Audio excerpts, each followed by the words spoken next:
Hello guys, আমি শারমিন। আসসালামু আলাইকুম। আশা করি সকলেই ভালো আছেন। আলহামদুলিল্লাহ, আমিও খুব ভালো আছি। আজকে রান্না করব সিম আলু বেগুন দিয়ে মিরকা মাছ বিরন। আমরা মিরকা মাছ বলি, আপনারা কি বলেন অবশ্যই আমায় কমেন্ট করে বলবেন। মাছগুলোকে ভালো করে ধুয়ে নিলাম। এখন এর মধ্যে দিয়ে দিচ্ছি লবণ স্বাদ মতো, দিয়ে দেবো হলুদের গুঁড়ো, মরিচের গুঁড়ো। এখানে তেলাপিয়া মাছও আছে, তেলাপিয়া মাছ ভেজে রাখবো। মাছগুলোতে মাখিয়ে নিচ্ছি। আর এখানে আমি কুটে রেখেছিলাম, ধুয়ে রেখেছি সিম আলু বেগুন ধুয়ে ভালো করে রেখেছি। এখন এর মধ্যে মশলা দিয়ে দেব। মশলা দিয়ে আমি বিরনটা করব, মানে সবজির মধ্যে দিয়ে আমি কড়াইতে দেব না। দিয়ে দিলাম মরিচের গুঁড়ো, হলুদের গুঁড়ো,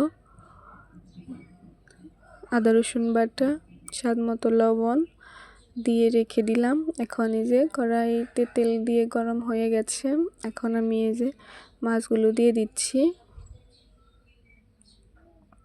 মাছগুলো আমি এই যে ভেজে নেব। আমার এক পিঠ হয়ে গেছে, আমি আরেক পিঠ উল্টিয়ে দিচ্ছি।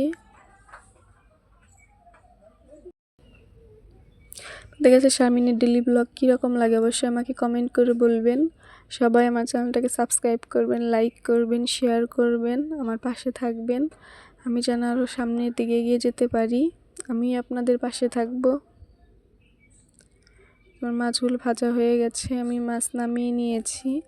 এখন দিয়ে দিয়েছি কাঁচামরিচ ফালি, পেঁয়াজ কুচি দিয়ে ভাজা ভাজা করে নিয়ে এখন আগে থেকে যে মশলা দিয়ে রেখেছিলাম সবজির মধ্যে সেগুলো দিয়ে দিলাম। দিয়ে যে ভালো করে মশলা মিশিয়ে নিচ্ছি সবজির সাথে।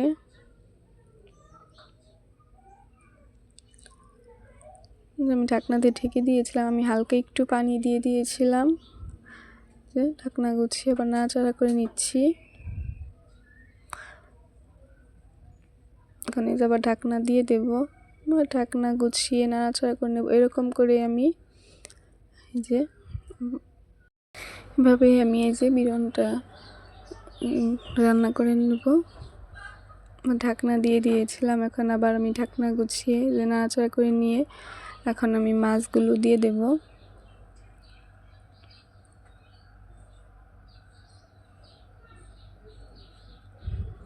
মাছ দিয়ে আমি এই যে ভালো করে নাড়াচাড়া করে নিয়ে ঢাকনা দিয়ে ঢেকে দেব।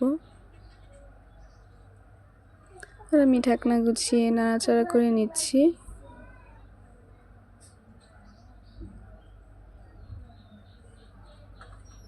আস্তে আস্তে নাড়াচাড়া করে দিচ্ছি যেন মাছটা ভেঙে না যায়।